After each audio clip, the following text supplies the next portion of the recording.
mentioned the regulatory environment is there as well. Mike, I was just going to say anecdotally that in Kentucky, we have a lot of freshwater mussels that are sort of known for that variety. And anecdotally, the paleontologists find a layer of eaten shells, eaten freshwater clams. They kind of denote that as a period of starvation of the Native Americans. And that's the only time they would eat those clams. Anybody else? Questions? All right. Well, Dr. Khan will be here and ask any questions you think of him later. That means that you're going to have to go to your state capitol during the legislative session when the budgets are being massaged and lobby for your research to be done at your at your university. You're not going to be able to do it sitting on the farm, which is one reason why Shellfish Growers in Virginia was actually formed. Because our growers wanted to be farmers, but didn't want to be lobbyists. And that's what you're going to need to get the research Stan was talking about. It's in my commercial. Question, what are our issues? In Virginia, changing demographics. We're seeing a lot of our rural areas become a little more urbanized. I'm really looking forward to this afternoon's session on dealing with NIMBYs, because NIMBYs are our biggest headache right now. And quite frankly, some of the reason we're having problems with NIMBYs are y'all from the South. Because you have embraced surface aquaculture. Virginia started with surface aquaculture and then went to the bottom. Well, now we're starting to see some of our farmers wanting to come up to the surface, and all of a sudden, all the McMansions on the shorelines are going, we don't want to see these dirty farmers out in front of our beautiful scenic vistas. So the biggest battles that we're having right now in new permitting and what have you is the NIMBYs not wanting to see surface aquaculture. You all showed us that surface aquaculture can produce a real pretty product. We're not stupid. We understand markets and the value of a pretty product. So we're seeing some of that translate into more opposition to new leases for surface aquaculture. The other thing that's happening with this change of demographics and the urbanization of our rural areas is access. If you're a farmer on the water, you've got to get to your farm. And if you don't have an access point, and if you don't own waterfront property, I don't know what it is in your area, but waterfront property in Virginia is really expensive. So if you can't get to your farm, you're going to have problems. So basically, it's a people problem that we're facing. It's demographics. It's challenges to surface aquaculture. And we'll leave all the biological questions out there because we have them just the same as you do. We don't have Amy's hurricanes, but we have a hell of a lot of fresh water that comes down from the Susquehanna and the Potomac. So Karen, you're in Marine Advisory Program. You do a lot of outreach, and I appreciate you doing that. And you mentioned the situation now looking for. What would you say industry in these other states, what should they be looking for extension for? What are some of the tools that you develop? What do you think are the most useful things? You say, hey, I would recommend that you guys ask your extension folks to do this. I guess I look at it, I think I was lucky because when I walked into the extension world, a lot of these tools were already developed and then the tools we're still using. So I just carried them on. So a lot of what I've done is just carried on really good work. But I would say, from my perspective, one of the things that has been so important in Virginia is the relationship. Industry wants to participate. Industry is at the table. They have a relationship with certainly with our extension group. They have a relationship with the research that's going on. They have a relationship, and as painful as it may be at times, they have a relationship with the regulators and the agency staff. So I would kind of put it as get involved, get to the table. If you've got problems, and instead of kind of complaining about it amongst yourselves, get out, talk to people, tell them what you need, and be a part of it. I mean, some of these advisory boards, these guys can tell you more than I can. John and Mike, you sit on advisory committees, and it's a pain. Running the meetings from an extension point of view, saying, hey, can you spend another day and drive, and you're not getting paid for it, but can you spend another day and help us, tell us at them what we need to do, let us tell you what we've done, and you tell us what we need. It's painful to ask because I know it's their time, but at the same time, they come out and they do it. And I think, to me, that has been, we couldn't get anywhere without that relationship. When we send out that survey, it's been, sometimes I gotta prod and make phone calls, but when we send out our grower survey, the fact that growers are willing to, and hatcheries are willing to say, these are our numbers, obviously we don't do anything with we don't advertise individual information, but, lumping things together. But the fact that industry is willing to come to the table, I think, really is what I would stress. And I don't know that there's necessarily a specific tool. Certainly the situation and outlook report, I think, is critical to track trends. And we've seen that it's been very helpful in Virginia, and it's very helpful for shellfish growers and Use it all the time. yeah. You can't go and defend the industry and say, hey, we need some legislative support, we need money directed here, without demonstrating your economic value. So these are the tools that your extension people can help you with, they can produce for you. And but I would just say that partnerships are what has been really critical. The fact that industry comes out, they participate in our committees, they participate with regulatory, with the agency people, and I think that's what really makes it different. I'll follow up. Stan mentioned trying to get researchers at academic institutions to do what you want is very difficult. Like they're driven, that is a totally different ecosystem about what drives a professor and what their promotion is and how you drive your career. I think an extension agent, somebody like Karen or somebody in your state, like Brian Cowan in Louisiana, Tom Bliss in Georgia, are good matchmakers to help find some of the academic researchers who are good researchers who will care about your question. Because as extension agents, I get calls all the time for letters of support from people who have not engaged in the industry, and they call the day before the proposals due. And it's not going to help the industry, and I'm not very friendly about that. Whereas if they engage with the industry, which requires the industry reciprocate that, then you can find those folks. So I think you should look to your extension person for that. I don't want to run out of time, so I want to get to some of the critical, like John and Mike as industry guys. Looking back, is there something that you wish that the Virginia industry had done sooner? Like we want the tips, we want the cheat sheet. Like what in the other southern states, is there something that you say, if I look back, it's time to go. Is there something that you look back as a critical thing that you wish you'd started sooner? Yeah, I can probably think of something else, but just to follow up on what we were just talking about is both of these two things. Making sure that if those working at a higher level sooner, certainly SGB, how many years has SGB been in its current form? 2011. It was through a few different iterations before that, but never really took. And finally, especially with Mike's help, we're able to get an association that has had staying power and been really, really effective. And that's a lot due to Mike. And, the two people sitting on either side of me, Mike is the kind of legislative industry relations person. I mean, he's the guy who takes care of that kind of stuff for us. And Karen's the one who has the access to kind of the scientific community. And so when we have specific problems, we can go to them and kind of get that off our plate. And I'm still focused in the hatchery, doing what we're supposed to be doing, rather than these other two things. And I think, the sooner the better to get that kind of thing on. Day one would have been ideal, but it, obviously it takes a while to build it. Yeah. Is there nothing you want to add?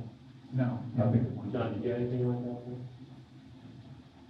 add? SPD is exploring when it's formed, because a local planner or planning association had come up with some legislation that they had proposed to help us to get the oyster industry going, right? They never once spoke to anybody in that industry.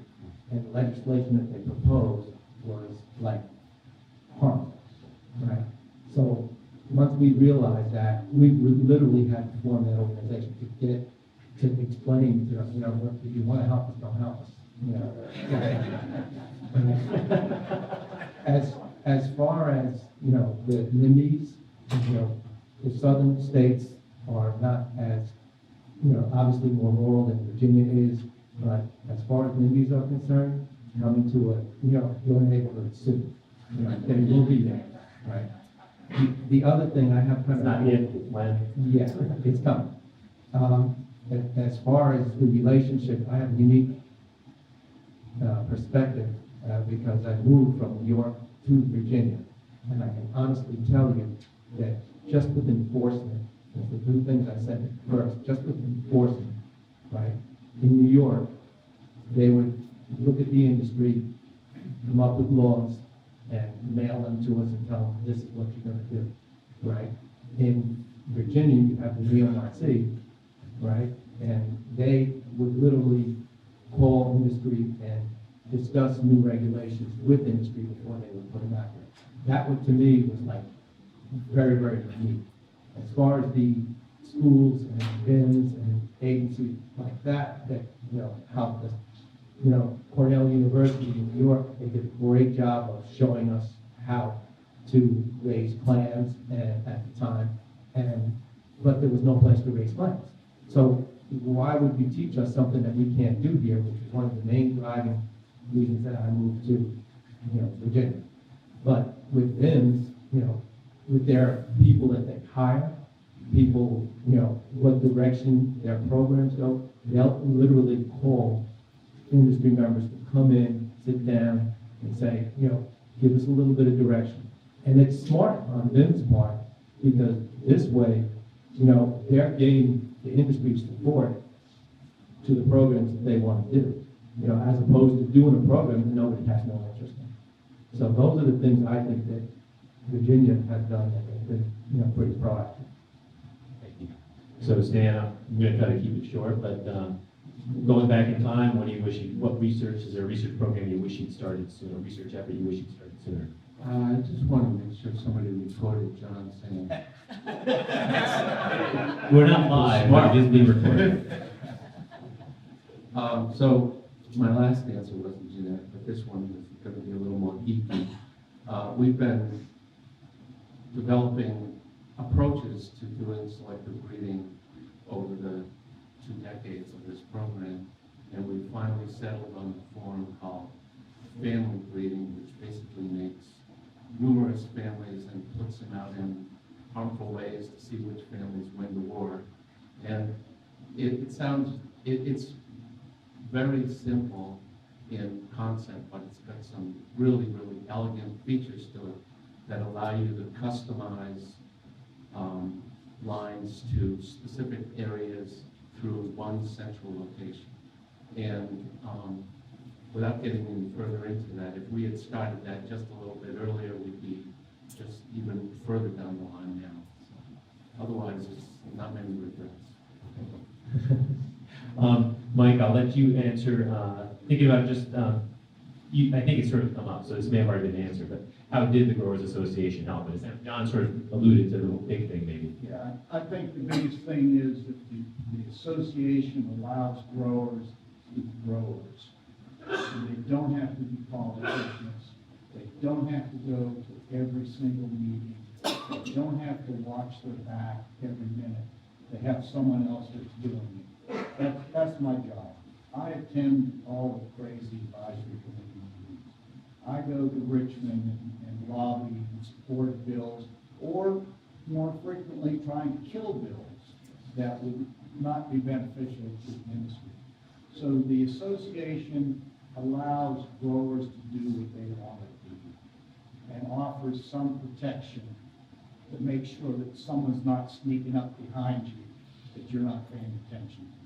That's my job. Thanks, Mike. Karen, I know I had another question for you, but if it's all right, I'm gonna throw it out to the audience and see if, do folks have questions for these folks?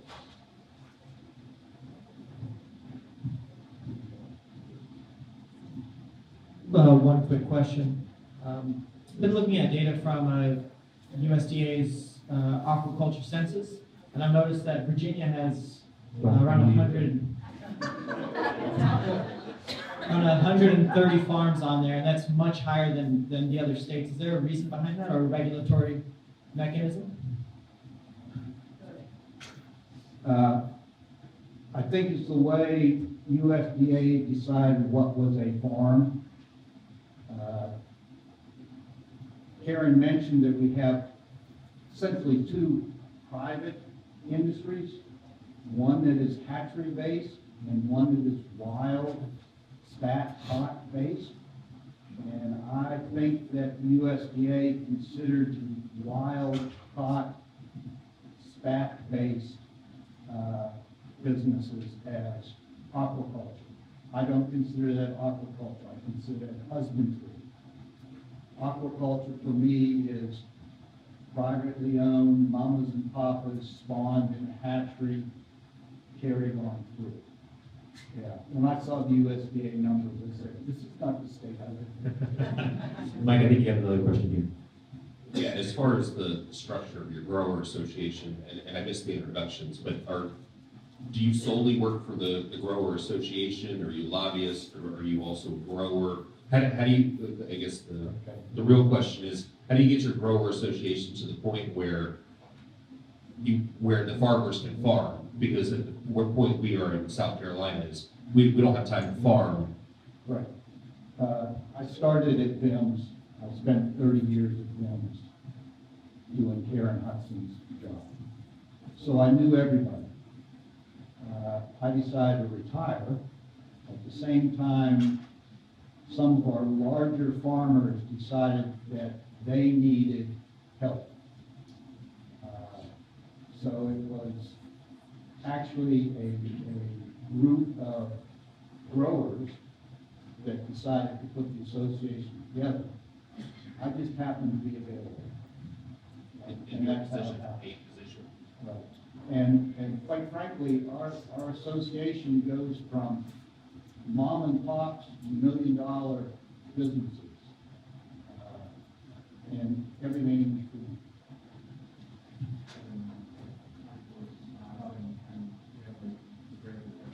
Right. Membership is based on your annual production. Okay. We have a board of directors that is 6 in number, 3 of which come from the Eastern Shore, 3 of which come from the Western Shore. Half have to be oyster growers, half have to be clam farmers. So we're trying to do everything. Based on your production, your annual membership fee goes up. But it also means that the higher tiered memberships, when there is an association vote, gets more votes than a lower tier member. So the lowest voting member would get, say, 1 vote. But the highest tier member would actually have 5 votes. So we try to compensate to make sure that everyone is accounted for. I will tell you that I respond to more questions from my lowest tiered members than my highest tiered members, because the highest tiered members have the resources to answer a lot of the questions or navigate the problems. The lower tiered guys, they're still learning. So I work for them probably more than I work for the top growers. So I think a lot of the states look at your situation and outlook report as, this is something for our state. So, like Florida has over 350 growers. Can you imagine what that would be to survey? Can you elaborate, you have in the past, but you can elaborate on why you get such high participation and how that reflects on your structure between your growers and your wholesalers? I think our industry recognizes the value of the information. When I go visit a legislator or I go to a regulatory agency, if I can have third-party documentation of the value, it's not me from the industry saying the industry is doing this much, but I can say, Virginia Institute of Marine Science says that our industry is doing this, and I can show them that graph that Karen put up on the table. There's other data that's in there that I use constantly. New money. Everyone know what new money is? New money is money that comes from out of your state into your state. When I talk to a legislator, that's the first thing I talk about. Yes, we have, $32 million worth of clam sales, but that $32 million is not Virginia dollars. That's New York dollars, that's New Jersey dollars, that's someone else's dollars that we're bringing into the state. When you go talk to your legislators, you want to talk about financial impact, number of employees, what you're doing in their district. So, those are the things that I use the situation outlook for. It is invaluable for me. All right. With that, we actually have to, we've got only an hour for lunch, and so these panelists, I think, are all around for the rest of the meeting. By the way, Ryan Carnegie's talking tomorrow. Can you raise your hand? He could have easily been on this panel, but he's got a speaking slot tomorrow. So can we give these guys a thank you for coming down?